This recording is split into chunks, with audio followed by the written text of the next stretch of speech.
Yeah.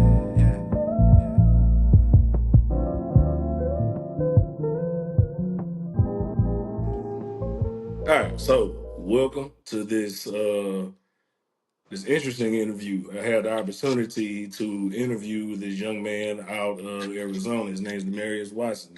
Introduce yourself. I'm a professional boxer out of Phoenix, Arizona. I'm 19 years old with a record of 9-0 and 6 KOs. So there you have it. 19 years old. All right. So just last year at this point in time, um, you were in high school, if I'm not mistaken. Yeah. Yup. What made you jump to the professional game so early, or what made you want to jump to the professional game so early? I feel like the amateurs didn't really have too much to offer. I feel like I was getting older. I feel like once you starting to touch like 18 years old, the amateurs it's really go to the Olympics or go pro. So I didn't feel like sitting around and waiting to qualify for the Olympics or anything like that. We didn't even know if the Olympics was going to stay in boxing or nothing like that. And I just feel like my style suited the pro game a lot better than the amateurs, for sure. Understandable. How many in the amateur fights did you end up having? Let me ask that I think question. I only had 15 amateur fights. Okay. I only had 15 amateur fights. I really got most of my experience from just sparring a lot of pros. I got really great coaches, so hats off to them. Yeah, Um, you a lot of do. You studying. actually your big brother you call him at 122. Yeah. What's his name? His name is Jordan El Moreno Martinez. He's what he's 13-0, 12-0. 12 and 0. Yeah. Mm-hmm. 12K. So what is that experience like? What does that feel like? Let me say this because there is a pathway for as a youth, as a fighter, where your age is like your advantage to a point to where all of a sudden his veteran supersedes your age no matter what goes on. Yeah. What does that first moment feel like when you like, man, he really putting his hands on me today? What does that feel like? It was never no like that. As far as that goes, like that don't happen. Not today. We don't. It Not won't go today. like No, I'm that. not saying But today. back in the day when I'm I not first saying started, today it yeah, happened. yeah. Back in the day when I first started, of course, that's my big bro. He been doing it a lot longer than I have. I looked up to him when I first started, so I gave him a lot of respect when we first started sparring and things like that. We don't really spar no more because I'm a lot stronger. I got a lot more skills now, so it's like, and I'm way bigger than him, so it's like we can't really. Yeah. But no, it was solid work. Always, he was the first guy, one of the first guys of me to get in there, and I can't do what I want to do with him. So taught me a lot for sure. Maybe want to even more. Totally understandable. So your first three fights, whose idea was it for you to go down to Mexico? I got a coach named Chewy. He's the owner of the gym I train at, and I was we was looking. I had just won a state tournament out here. It's called the Gene Lewis. It's a super old tournament. I just Super. won the That's super tournament out old. here. That's old boxing. Yeah, yeah. I just won the tournament out here, and then we didn't know what we wanted to do, and Coach Chewy he felt I was ready for the pros, and it's been taking off since then. We went to Mexico. I made my pro debut, and everything just been history. With that, making your pro debut, you've had, like you said, you've had 9 fights already within a short time frame of a year. You're only 19 years old. Um, there is obviously you have people helping you out and control, but as the fighter itself, there are things that 19-year-old can't do that in a sense that 21 or 22-year-old, the version of you won't be able to do yet. Do you see yourself trying to say like, hey y'all, let's tighten up some things as a while? Because I have seen, I've seen the fights I can see of you, and you do have a very good style. Do you nitpick yourself enough to say, you know what, I kind of need to work on this more and work on that more? I feel like every single day I go into the gym with like a certain particular thing that I'm trying to work on, like, and I won't tell nobody. I be on the bag doing it myself. I overemphasize that thing every single day, like whether it's my jab, my straight right hand.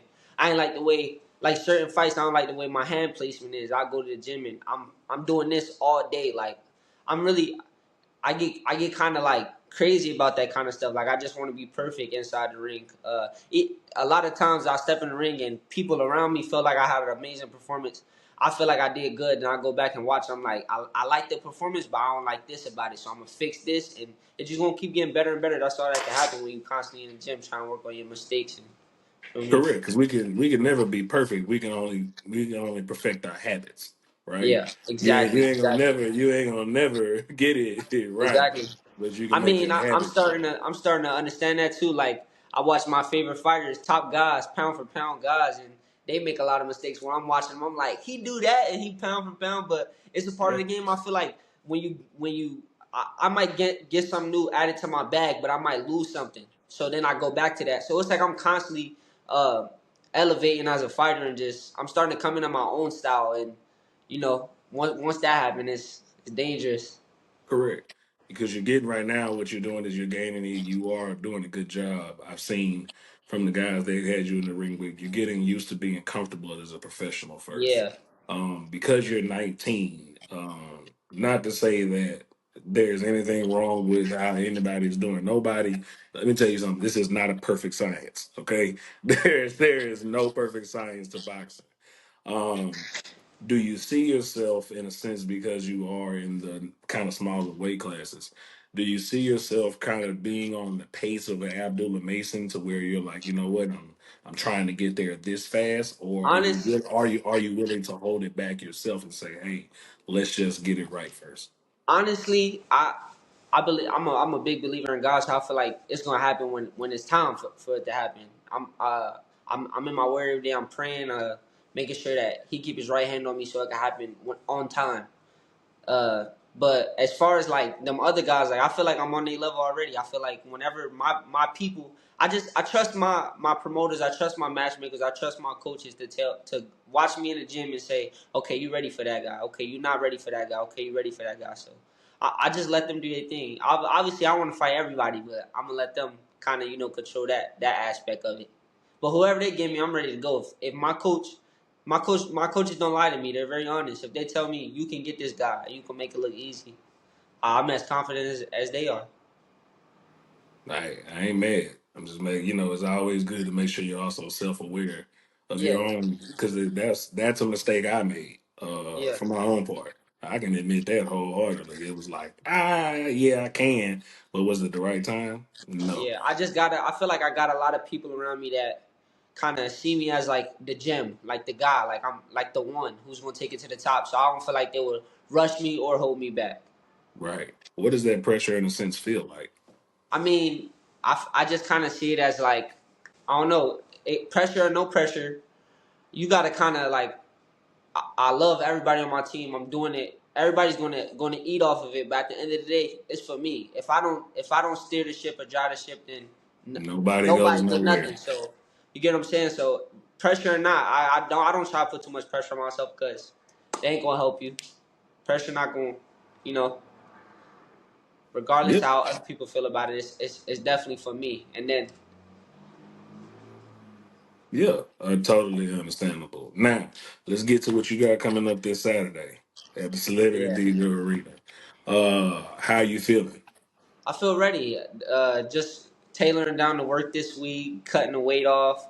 My body just getting so used to making 140, like it's becoming so easy for me. So it don't really feel like a normal weight cut. It just feel like regular. Like I'm chilling. I'm ready to go. Really, the worst part about it is like it feel like when you a kid and Christmas coming up. Like that's the only. It's like you just anxious. Like you just can't wait. Like so that's the only part for me that's like sucks a little bit. Like I just be wanting to get in there. I just be anxious to hurry up and get in there and show out. I get my outfit done, my shoes made, my haircut, crispy braids, got them done today. So I just be Yeah, I ready to see go in you. I there see you. I and see shine. you sharp. Yeah, I be ready to go in there and shine. And it's Easter weekend, so after You God willing, can't I you get a can't great show up to church looking weak. Can't show exactly. up to So church looking no, weak. I'm saying it's Easter weekend, so God willing, I get an amazing performance. Then the next day we go to church, eat good. That's a great weekend. You a fighter, so you know that feeling. The day after the fight, you know Oh, that feeling. I was a Being with your heavyweight, so I family. ain't never really had too much of a problem. See, yeah, yeah. I You was had a it a little heavyweight. easier I than ain't us. never I ain't never had to have too many of them problems. Yeah, It was always a good day around me. yeah. So my little boys didn't like to eat around me.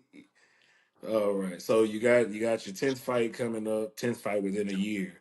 Oh yeah, Um, do you see there is a thing though of your body overworking, my uncle told me once at a time, you can't run a Ferrari every day, right?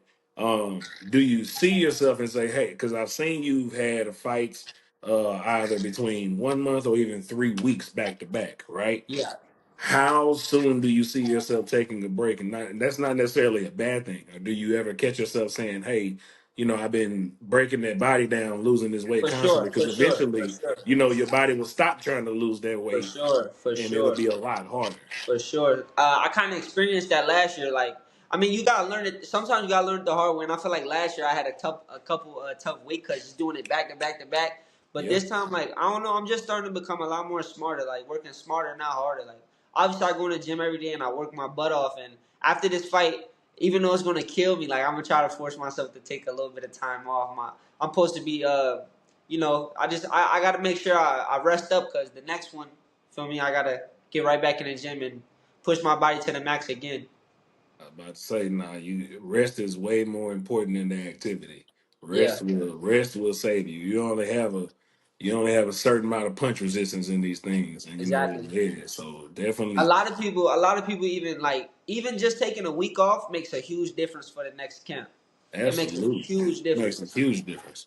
Yeah, Oh no, definitely. I'm always an advocate of taking care of yourself. Make sure, you go get those pedicures. Make sure you get your hands massaged. Make sure you get your feet massaged. Like, oh, you got to take care of your body, especially at y'all's weight classes, where it's very imperative that you always walk around in shape and ready. yeah. Uh, outside of getting ready for camp, post fight, what is one of your favorite things that I can finally eat again? Man, I eat everything, but recently like I've been a big sweet tooth. I'm looking forward to eating. I was just telling my auntie right now I need some tres leches cake and some carrot cake after the fight. Oh man, you can run that tres leches. I'm cool with that. I Man, had that every year. I've had that every year for my birthday since I was 12 years old. I'm obsessed with tres leches right now, so I can't wait to go get some tres leches. Shout out Honey Butter Bakery. That's the spot I'm going to after the fight. Honey Butter Bakery. That's in Man, Phoenix. out here in the valley, fire. Oh yeah, I'm gonna have to check that when next time I come. I think it's a fight coming up. I'm gonna be back out there for. I'm gonna have to figure it out. I've been to Man, we Phoenix a have to few get you there times. for sure. It's the truth.